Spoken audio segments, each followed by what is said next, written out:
Futures Radio Show, sponsored by CME Group, the world's leading and most diverse futures and options exchange. CME Group's markets help individuals and businesses around the world effectively manage risk. For access to free educational tools and resources for the active individual trader, please visit activetrader.cmegroup.com. Every day, traders and investors dive in to tackle the ever-changing markets to find opportunity. Futures Radio Show is your number one source for answers to the questions that all market participants want to ask. Veteran futures trader Anthony Crudele sits down with the most influential leaders and top traders in the industry. Now, here's your host, Anthony Crudele.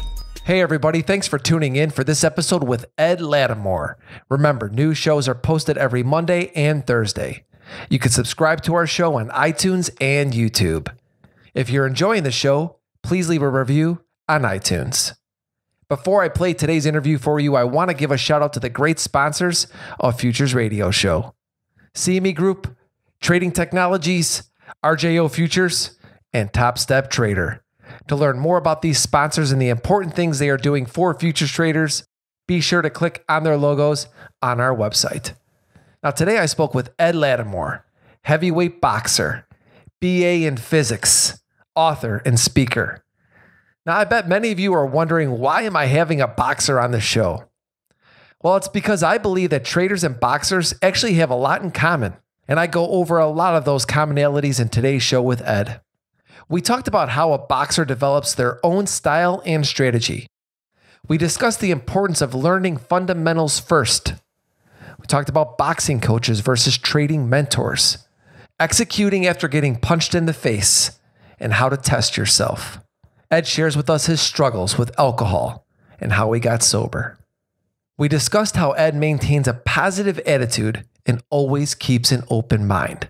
So without further ado, let me take you right to the interview with Ed. Ed, thanks for joining me. Hey, thanks for having me. It's really great to have you on the show, Ed. And I bet you a lot of people that are listening to the show are saying, Anthony, what are you doing having a boxer on a trading show? I compare a lot of what I do to a lot of things in life, but specifically to what a boxer does versus what a trader does. I think some of the basic things that each of us have is a strategy. And you have to then execute that strategy. I watch a lot of boxing, and I really enjoy watching Floyd Mayweather and how he has his strategy and how he works so hard in execution. Similar also with traders, we don't get punched in the face like you guys do, but we have losing trades. I've blown accounts, similar to getting knocked out. And as someone like me who's blown a few accounts along the way, that has molded me into the trader that I am. And I'm going to make that assumption that you getting punched in the face has also helped you become the boxer that you are. So, everything in trading is personal, and I believe it goes the same for boxers. I don't think there are any two boxers the same, just like I don't think there are any two traders the same. So can you talk to me about what you went through in building your own style and strategy as a boxer? I'm a big believer that that you have to understand the fundamentals, that you need to know the rules before you can, break the rules or bend them or modify them to fit your particular objective or style. So what I spent most of my career doing is learning how to fight. And it's amazing how long it takes to learn a thing. I always think back to what people say, like what a black belt represents in the martial arts, is that you are a great learner. You've stuck around long enough. You've learned all the basics. Now that you understand the basics, you can kind of move on to learn more advanced things. And that is how I built myself as a fighter. I spent time learning footwork, and I spent time learning how to punch and how to defend. And then when you learn these individual things, you have to bring them together and be able to execute them under pressure, under attack, with things in your face and under distraction. And this takes long. It's a long process, but as you continue with it, you don't give up. You learn from each endeavor, win, lose, or draw. You become better, and some things you feel a connection with them more for whatever reason. Maybe your coach delivered the lesson to you, or he had a particular style that he trained you in. Because what I've learned, and I don't know how this holds up in all disciplines, but certainly in boxing, the style many fighters develop is directly a result of the coach that taught them. And I don't mean that in that the coach had a certain way of delivering the message and you picked it up. It's like, no, the coach only was aware of that style because like all things, right, there are great teachers and mediocre teachers and everything in between.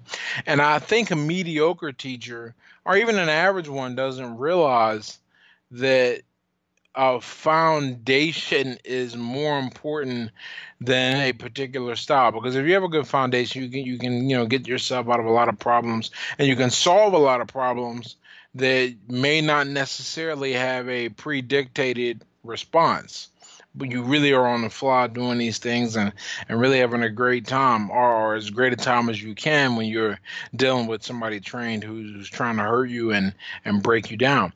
But that is how one develops a style, I think, in boxing, or how one develops that is that the best way, whether everyone does this or not is somewhat irrelevant, but I think the best way to do it, and certainly the way I tried to do it, was I went and learned everything well.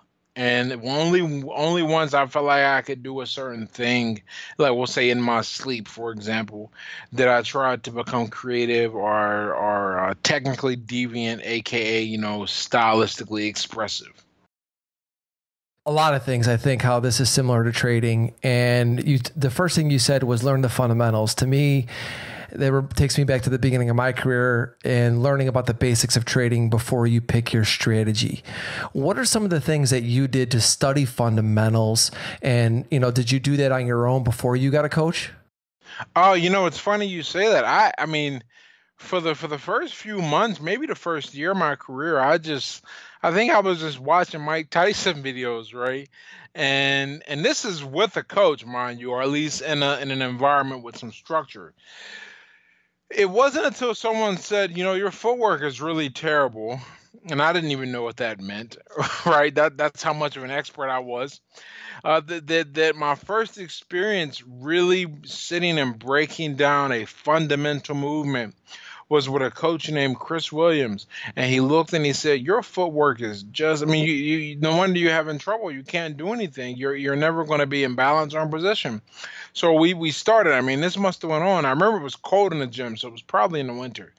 For a better part of 5 months, every day we get together and it would these just drills. We just drill because it's like all things. If you drill until you're tired of drilling and then drill some more, you'll have it etched in your memory. It will be muscle memory, and it will be easy to recall. And most importantly, you won't have to think about it because you need to use that energy to think about the next thing to learn. So that is how I started. I mean, I didn't really have any. I knew what I wanted to be. Right? Everyone has an idol. I don't know what the idol is in trading. Maybe it's that guy Livermore. That name sounds familiar. But I didn't have anything but that to go with, and it was only once certain coaches saw that I was serious. It's really more important to get hit a few times and see, can you take the lumps? Can you take what this lifestyle is about before they really start to invest in you? Because I watched the guy. I always think about this story. I watched the guy win his first 8 amateur fights in really stunning fashion, and he went out there in his 9th fight. He not only did he lose, he got stopped, and it gets stopped.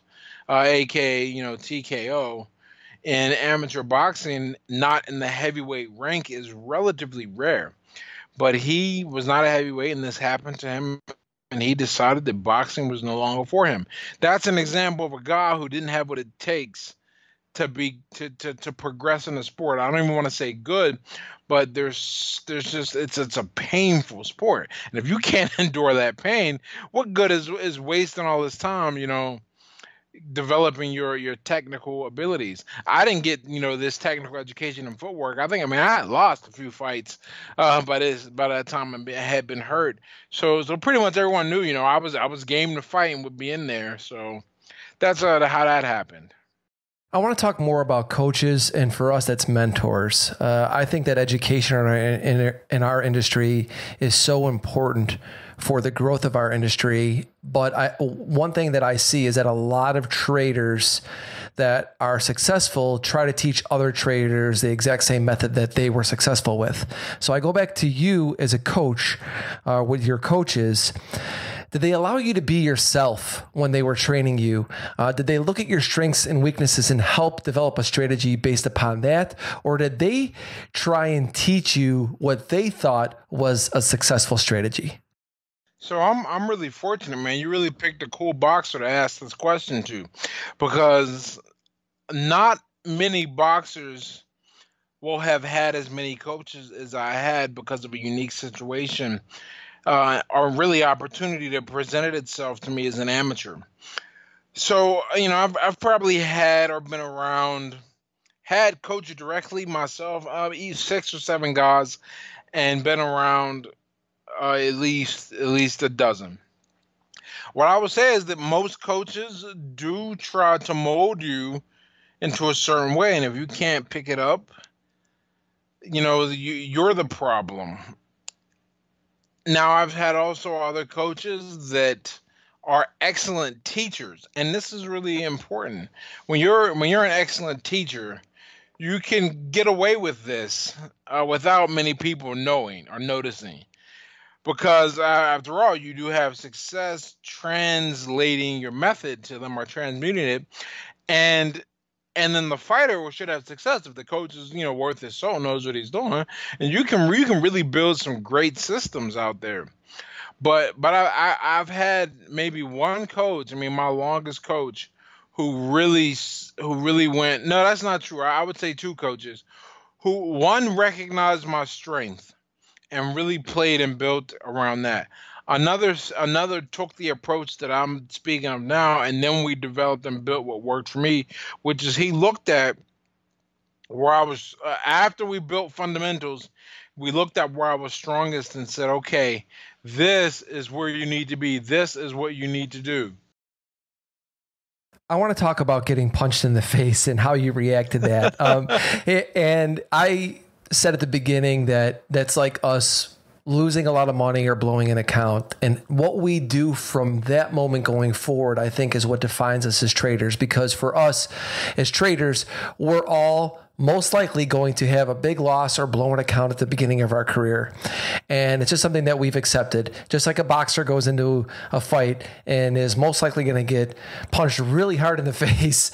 And it's what you do next, right, that defines you. So after you got punched in the face in the ring for, one of your fights, how did you react and get yourself mentally focused again to go back to your strategy? This is just one of those testing points. Like, do you have what it takes? Can you get hit and refocus and bring your, get back to your strategy? How I did it personally, and some of this is my personality. I'm a very, very stoic guy. They had to push me to be fired up, and that's just not natural for the way I want to do things. But a lot of times you just have to remember that getting hit is part of the game, and if you're there long enough, or we'll scratch that, you won't be around long enough, because your emotions will get the best of you and you'll lose it and you'll start seeing red or whatever, and it really just weeds you out. Boxing very much is a sport of kind of reduction. Guys do learn things, and they do progress with their knowledge, as knowledge should do, moving forward. But there's also, can you get hurt?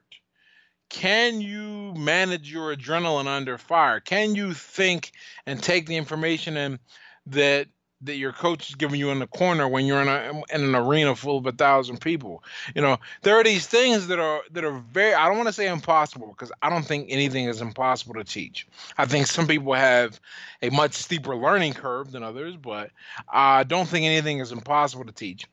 But these things are so important to your development that if you don't have some type of predilection towards them, that will show, and you will likely get beat out of the sport before you can express any type of mastery of the sport. Before you can be a good fighter, you're going to be a hurt fighter. You're going to be a discouraged fighter. So you said that's a moment where you test yourself, and I've got a quick story for you. So I was running over the weekend thinking about what I wanted to ask you today, and I live in Florida. I was running at 4:30 in the afternoon. It was man, very, very nice. What part of Florida? I'm just curious. I'm in Naples, Florida. Okay, how close is that to Sarasota? That's not close at all. No, I'm about an hour south. About an hour. So it's basically like I'm living in almost the Caribbean here. I go to Sarasota a lot. I'm a big fan. Yeah, it's a great spot. And right now, this time of year, I think it was like 93 degrees, 100% humidity. And I love to run when the conditions are the toughest. I also like to run at the end of the day because a lot of times I'm mentally exhausted and it's hard to get motivated for me to want to do it. And I do this because I'm testing myself. And when you said that, I'm thinking to myself, that's exactly what I do.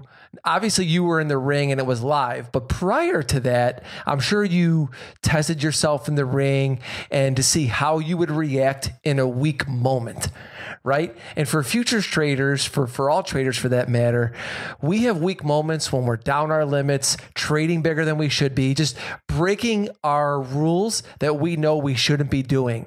So what I'm curious about is what you do prior to getting in that moment of weakness to train yourself what to do, how to be mentally prepared for that moment of weakness. You simulate it as best as you possibly can throughout training via sparring. I mean, a good sparring set, no sparring session is ever going to emulate a fight, even one with genuine malice for whatever reason. Two guys in the gym don't like each other.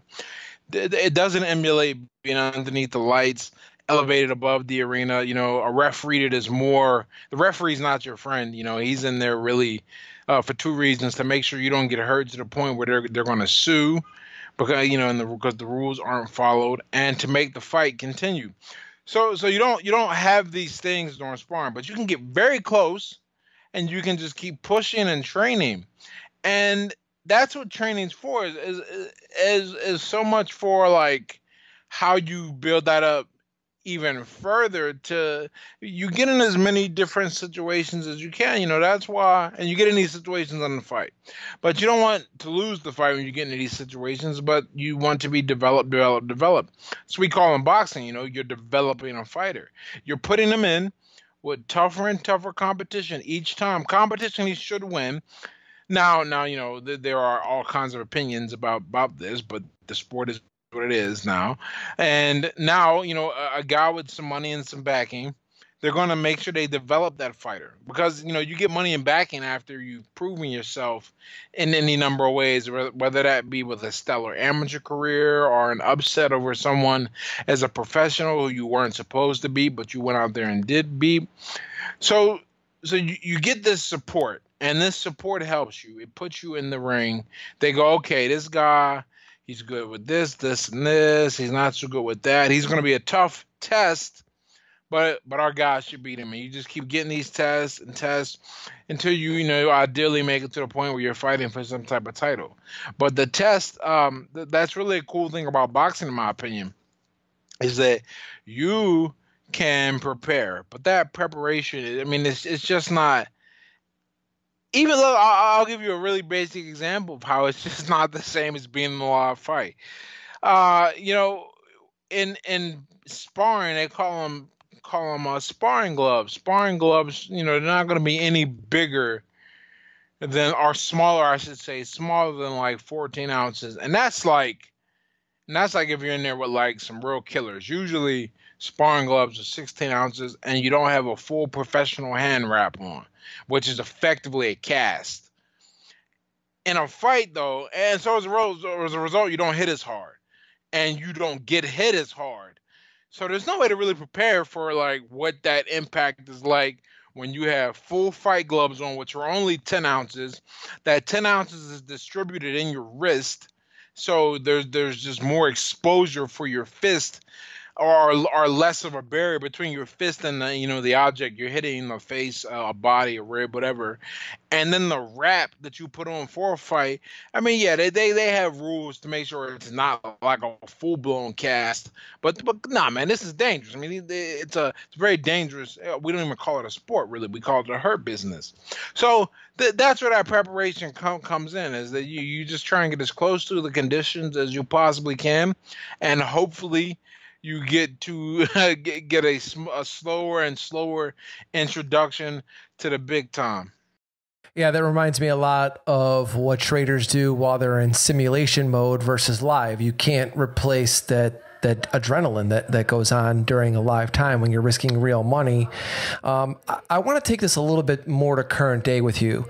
You're not boxing anymore. So someone like you who's used to training, used to testing yourself, now you're in business.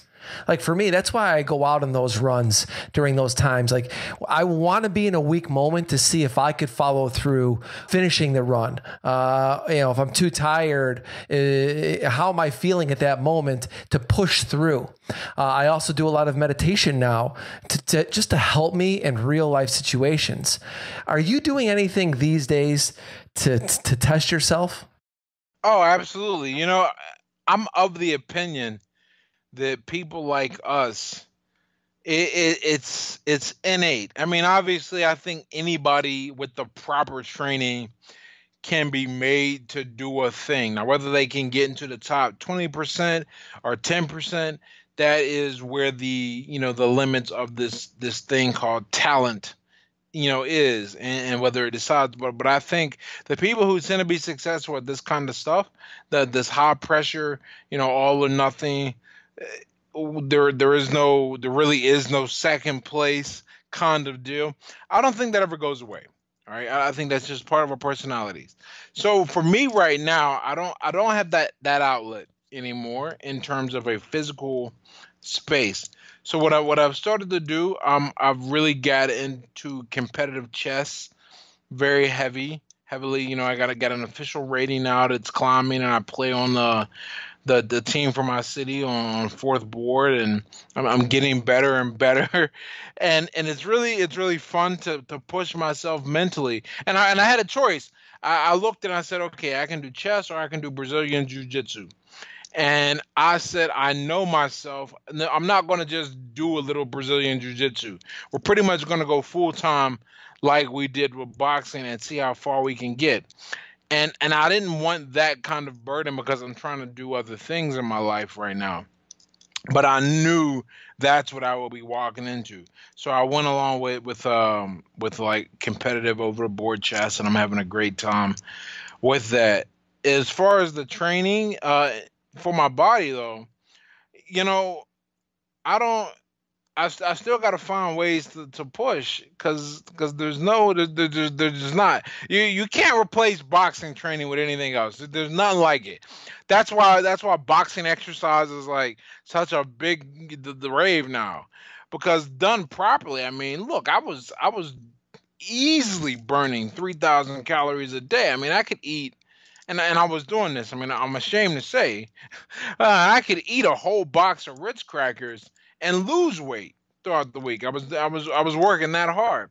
Well, now not only do I have to exercise more discipline what I eat, that's actually the easy part.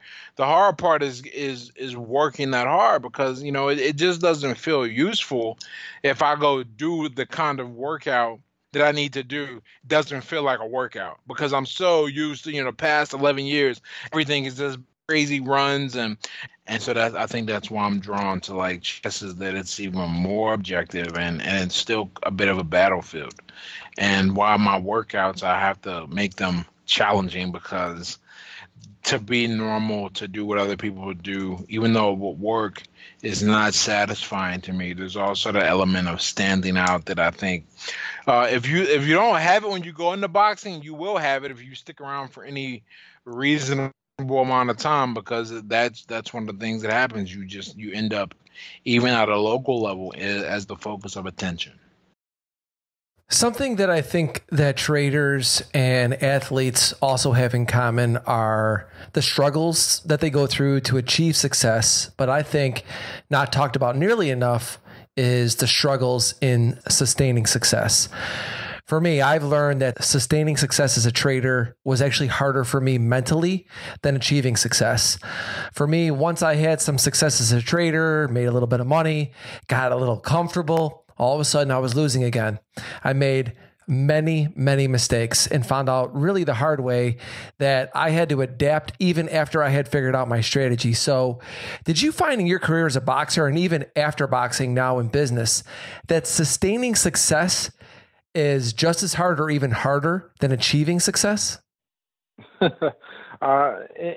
many, many, many ways, yes, because success is very comfortable. And once you get comfortable, especially, if you attain that comfort through something very challenging and very painful and that requires such a huge investment in time. I always joke, I say in the next life, I'm going to be a musician so I can drink and party with the fans, because there's none of that in boxing.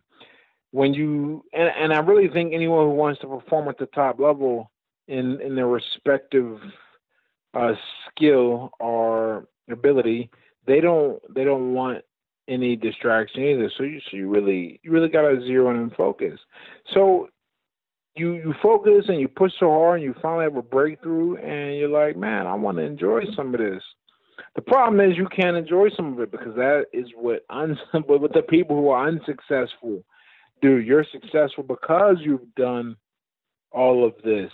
And it becomes more tempting the more successful you are to indulge in your successes. In boxing, I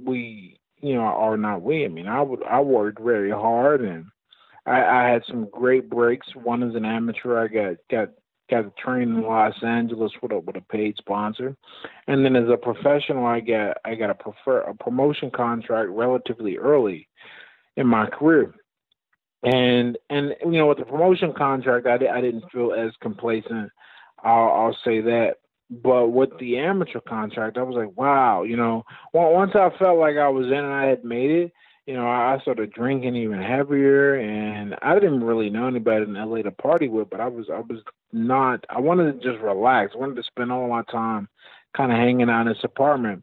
I would remind myself that, this apartment, you got all this because of training, you got to go train. And I think that's what a lot of people forget when they get to a certain level of success. It's like, you have this success precisely exactly because, you were able to shut out a lot of nonsense and get your head in the game. Once your head gets out the game, you want to have a good time and party, not work as hard, think you're above it all. That happens a lot too. Guys start to believe their own hype, and so they don't think they need to put in the same amount of work that they did coming up, when the reality is you got to put even more. But when guys start to think this way, it's not long for their success. They will certainly fall off and fail sooner than later. And so I had to battle that and keep my motivation taut and really focus on a process, a thing I could control. Could I become good? Could I do X, Y, or Z better?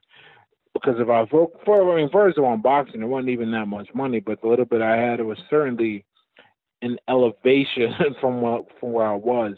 And if I let myself get overindulged than that, then I would not have that money for very long because I would lose.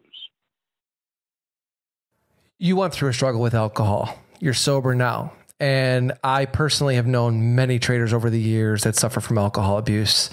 And I think even to this day, a lot of traders, even though we're not in the pit anymore, they go right to drinking after trading on a regular basis. And in my opinion, this is a big problem that's not being addressed in our industry. So can you talk to us about your struggles with alcohol and what you did to get yourself sober? Oh, yeah. I'm coming up on my fifth year sober. Well, it'll be 5 years in December. And really, my reasons for drinking is, for me, it wasn't so much a catharsis. It wasn't like I need to blow off some steam. It's I say, alcohol takes the shape of whatever you feel like you lack in your life. And for me, I felt like I didn't have any companionship. I didn't feel like I was likable.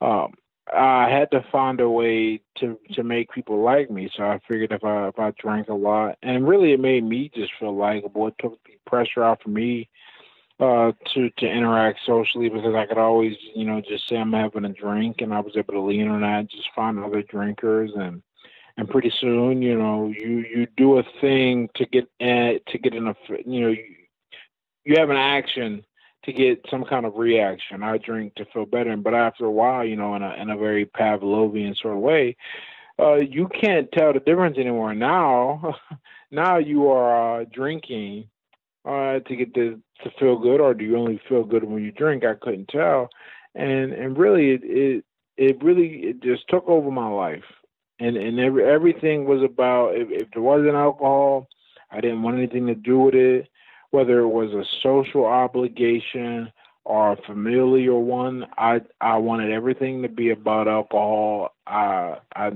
embarrassed myself on multiple occasions. There were even times I tried to show up to the gym, with a little bit of alcohol. Not to the gym with the actual contents, but like I call it doing the math. And when you start doing the math, you're in trouble. And I was trying to do the math to figure out how long before practice I could have a drink and then be able to function. I was trying to leave the gym early so I could get to the bar, for happy hour specials. It really, and remember, it's not like I have a lot of money at this point in my life either. It's another kind of sign I knew something was bad is that becoming a better person was taking a backseat to alcohol, and in many ways. For example, I wanted to make sure I was able to take the little bit of money I had and go spend it and drink. And so at this point, what am I at this point? 27 is 28. I remember how I brought my 28th birthday in. So yeah, 27, 28 kind of deal. That was the last year I drank in 2013. But here's the thing about this and how I got it under control. First thing is I changed my environment. And this was really an accident. I needed some money because I wanted to go back to school. And so I enlisted in the military. And between basic training and my AIT, I did 22 weeks away from my, the social life that I had known, right? And in this 22 weeks, I managed to get a drink one time.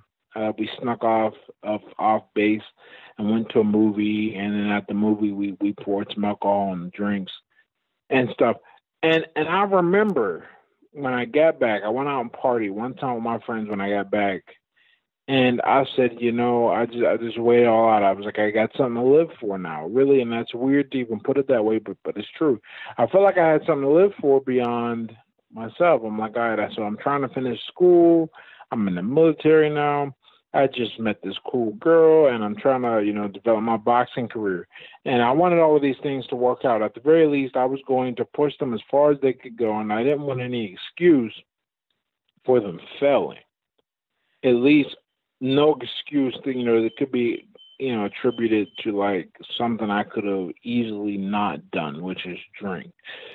And so that's what did it. It was a combination of having a really strong why. I had those things going on, and I didn't want to be the person I was leaving behind, because the person I left behind before I joined the military.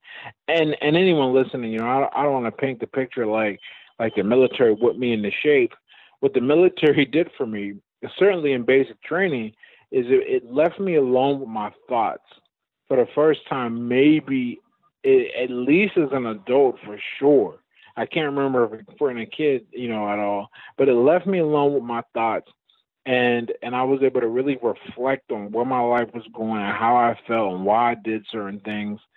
And when I got out, I said, I'm not going to get where I want to be because of my relationship with alcohol.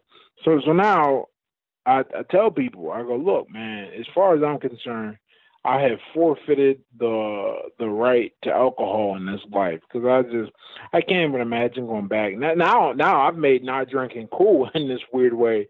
So like, and I've got a book coming out about that later this year, about the transition from being an alcoholic to being sober, because many signs are present, and it really took a while for me to go, look, man, I got a problem. I'm an alcoholic. I got to figure this out, because my drinking is impeding the progress that I want to make in my life. Regardless, however, whatever definition you use, at the end of the day, if a thing is keeping you from becoming better or becoming who you want, then you have a problem. You have a really bad relationship, and you have to break up with it. So that's my story in somewhat of a nutshell. Well, I can't thank you enough for sharing that. I think it's extremely important that people hear stories like that. And, I follow you on Twitter, and you're a very positive person. I only know you really through Twitter. So most of what I see of what you put out there, you're a glass full kind of guy, half full kind of guy. Sure. Right. And I've learned for myself that being positive, really, no matter what life throws at me, it's just better for my well-being and for my business. Have you always had that positive attitude, or did you have to learn how to be positive? I probably, so what I have always had is I don't just accept situations. I like to try and solve problems. I believe that you can work through, even when I had no confidence in myself and my abilities. I always imagined that one day I'd be able to be better, right? I've always had an imagination and this interest in solving problems. As far as, whether I've been positive my whole life, well, at some point, I think just, looking to reinforce my strengths, learning and reading about like what makes a person a better problem solver, and what makes a life even less stressful. And that's the other thing. I'm like, on the whole Big Five personality test, I'm a 0 in neuroticism. I mean, I'm a really, it's got to be a bad situation for me to freak out. And even then, I'm like, okay, let's solve it. Like, so that's just how I am.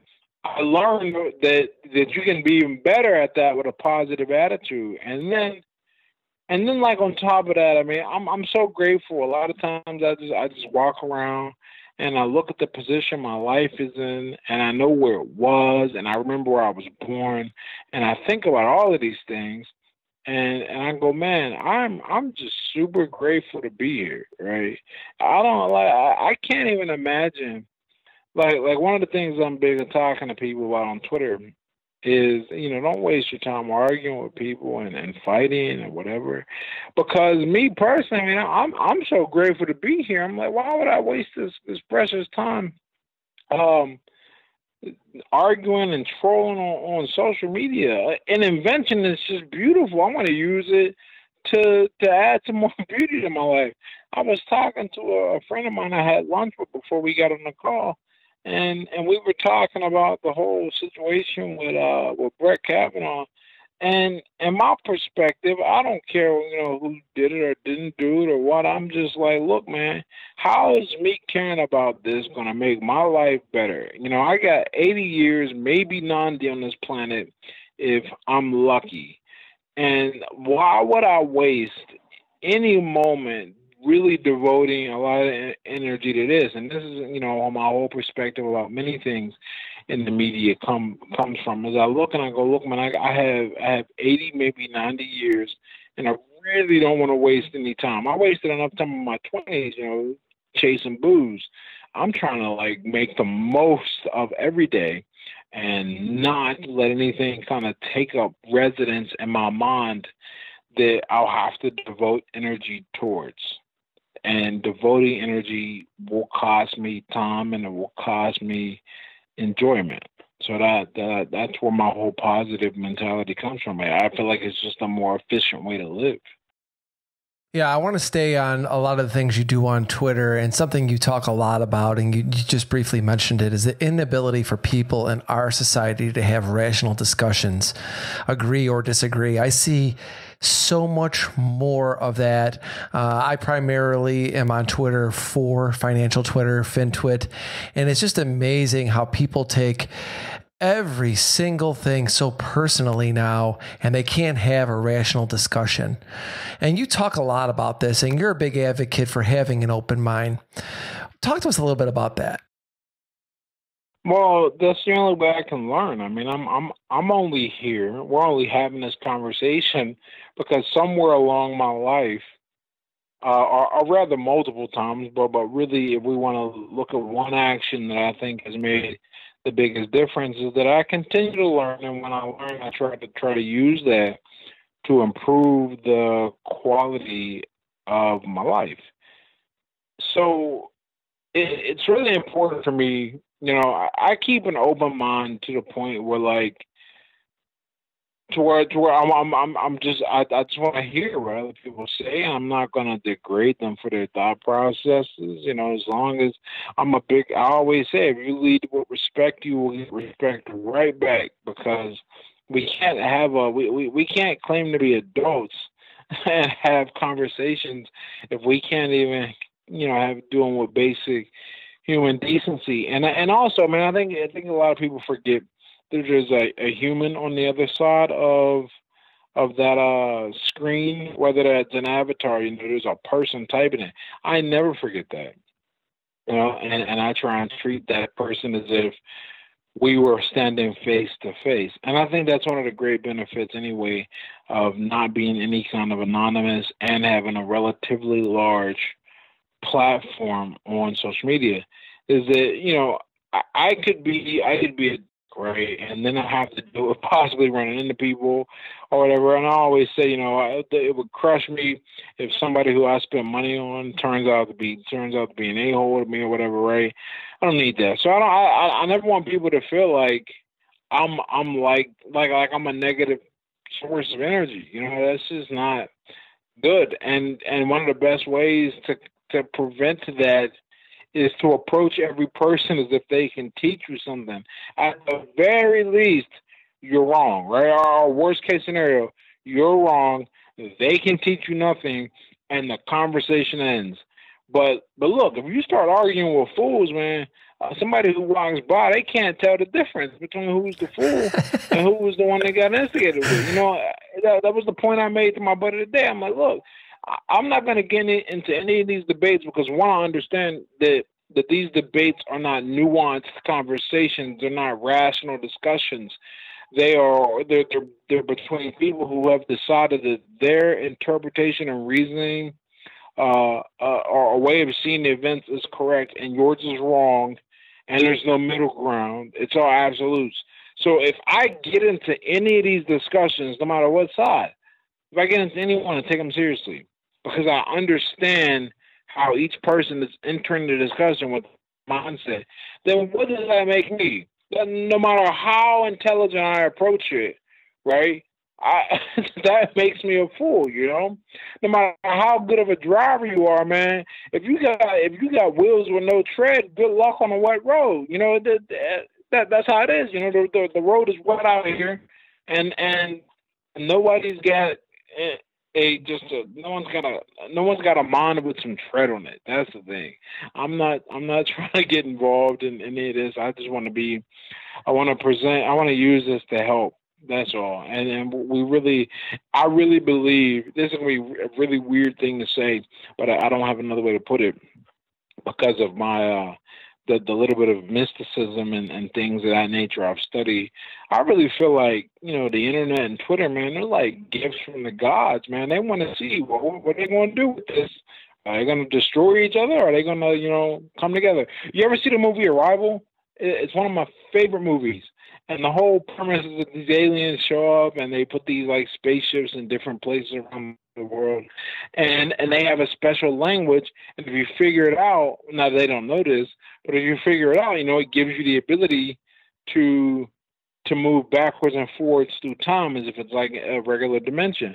But the only way you can figure it out, you got to work together, right? To me, that's a beautiful kind of story, and I think it's analogous to what's happening on Twitter. Here we have a tool that allows us to instantaneously connect with anyone around the world. And I always make the argument that the old networking system is dead. I mean, I have people in my DMs, you wouldn't believe, high-ranking members of the White House, to athletes, to actors that I regularly. And I'm a kid from the projects, man. Like, there's no reason why I should have this level of access to people, and anyone can do that. It's a powerful tool. Are we going to use it to improve minds, or are we going to use it to wall ourselves off and become even more tribal than we were before we effectively demolished the borders, which is how I view the internet. If it effectively demolished, I mean, I can sit, if I was a video gamer, I could sit here right now, get on my Xbox Live or whatever that is that kids are using today, and play somebody in Russia. I've never been in Russia, but I can, at the speed of light, say, "What's up, man?" Yeah, it's crazy. And you do have a great attitude on Twitter. And I want to go to some of your tweets, actually, and have you talk a little bit about them. I picked two that I found to be very interesting and wanted to hear a little bit more about them. And one of them is, you said, the greatest hustle of our generation is college education.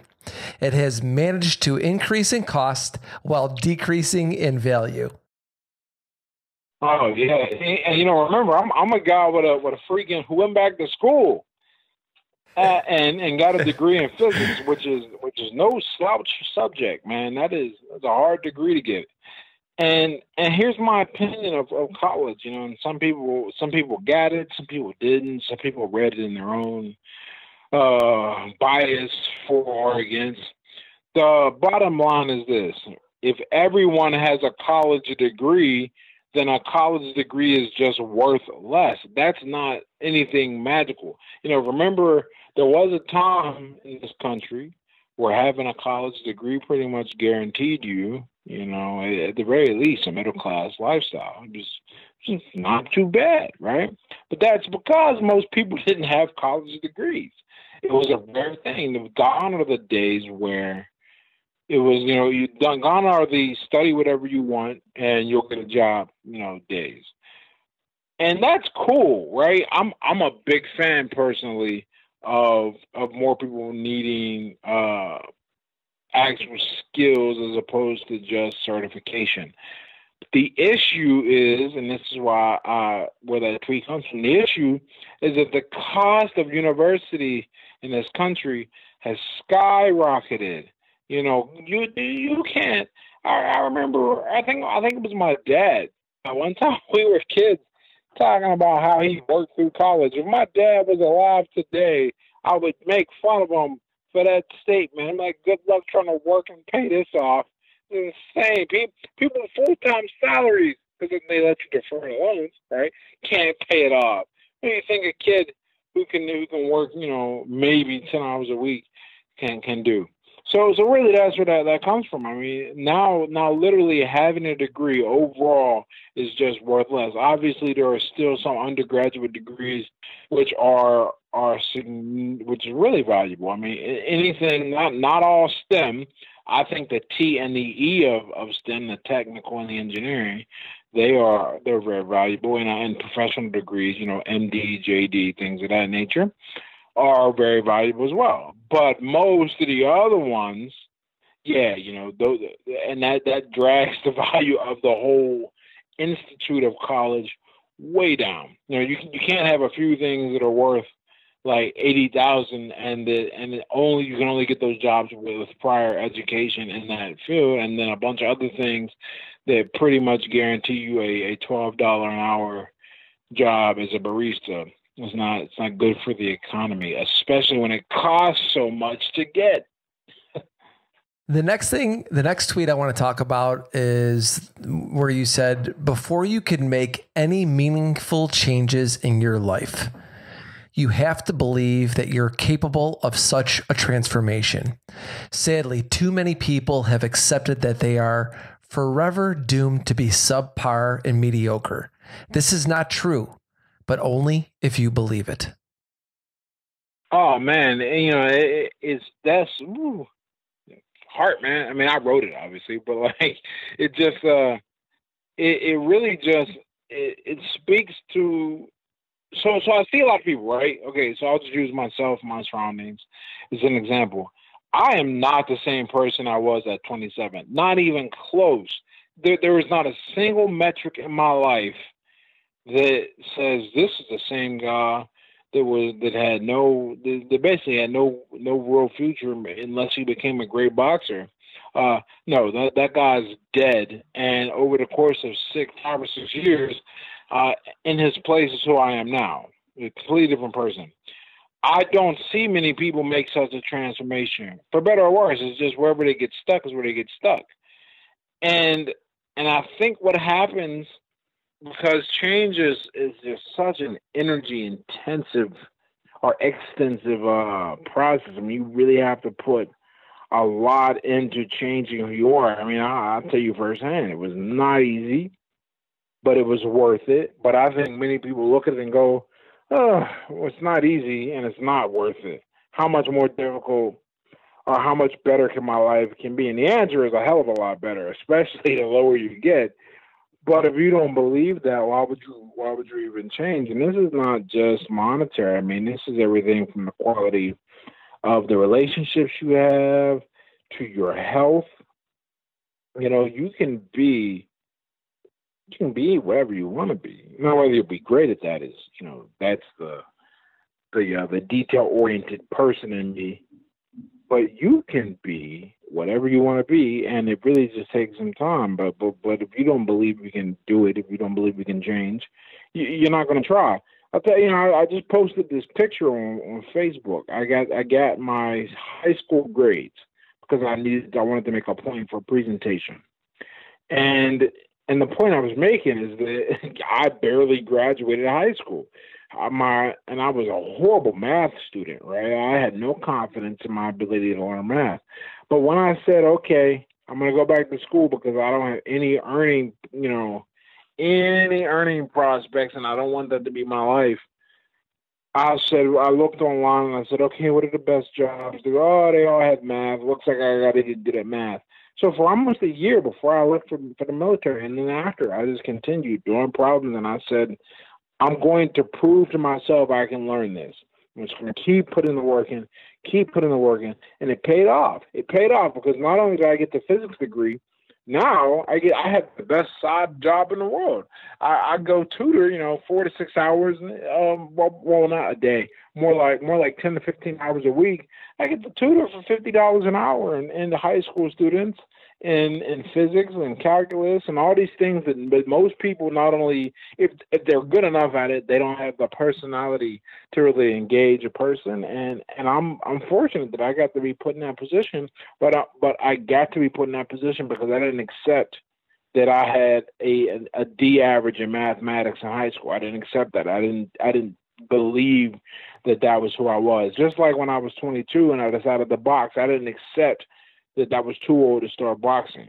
You can really be whatever you want to be, but you have to imagine you can do it. And people either lack the imagination or they lack the follow through.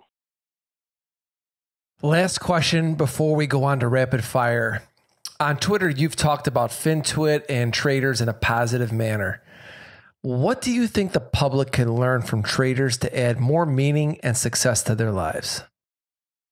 Emotional discipline and an understanding of risk, because people have zero. I'm imagining, from what I see anyhow. I'm not a trader, but from the guys I see and what I understand of success, particularly in something that deals with uncertainty, there needs to be a certain level of discipline. If for any other reason, then you need to follow a system rather than your emotions. And you need to make objective decisions in the face of what you feel, which is always difficult regardless of what your feel is. It just so happens that you guys, have to do it quite often. I think if more people could look at things and collectively as a whole, obviously there's going to be some fools. I mean, intelligence is still normally distributed, but if we could kind of move that average, to the right and increase the overall intelligence and rationality of our fellow humans, I think that would go a long way. And one of the best ways to do that is to stay committed to finding the fact and the reality of the situation, regardless of how said situation makes you feel. That's the first thing. The second thing, the understanding of risk. I think people have a generally poor understanding of risk and uncertainty. And then maybe I ended up with maybe a little better one, but because of a combination of poker and all the math we have to take as physics majors, including 2 semesters of probability and statistics. And that really, because I always learn things best by relating them to reality and just seeing how things work. And how I can not just have this exist as an abstract concept, but really something tangible that perhaps I can reach out and touch in the world. And so I see that, and I know that the world is really lacking that. People don't understand, for example, the difference between a deterministic and a probabilistic statement, and they wonder why generalities piss them off. Now, part of it is, the dog that barks is the one that was hit when we made a comment on like Twitter. But the other part is people just don't understand that, if you find an exception to a rule, that does not mean the rule is incorrect in the sense that we say rule in that statement. That's what you should do. You should be able to find an exception. Otherwise, then we'd have something. Then we'd have a law. So people, you guys do a great job with this. Basically moving in the realm of uncertainty and risk and understanding its implications and remaining disciplined in the face of these choices you have to make where the right decision is not necessarily obvious. Love it, man. Love this conversation today, Ed. This was awesome, but we're not done yet, my man. We have some rapid fire questions if you're ready for those. All right, let's go. Rapid fire. All right, everyone. Our rapid fire segment is sponsored by Trading Technologies. Access the global markets from virtually anywhere with TT.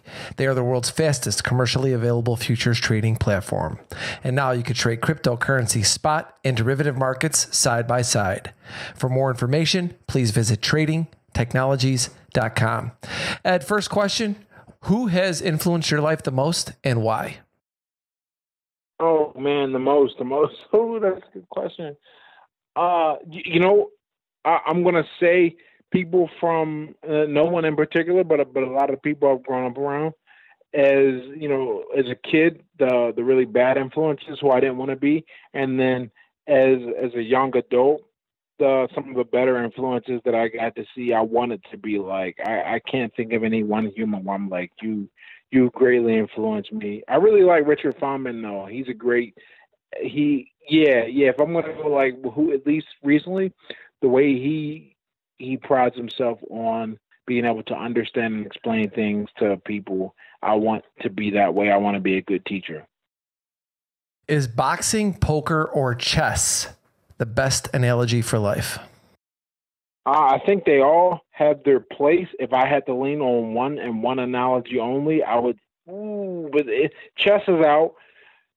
So, I'm going to go with boxing because getting hurt is part of life, and you pick yourself up and you got to continue going. Though I really do like the uncertainty of poker. I think that emulates more of life than getting punched in the face. But recovery from damage will always happen, and so boxing is a pretty good analogy. What was one of the hardest things that you've had to overcome in your boxing career? Probably not having any backing. I didn't have any backing as an upcoming pro. I couldn't find any fights as an amateur because there was no one local around here. So I had to figure out how to get good without the necessary, without a lot of people around to make me good.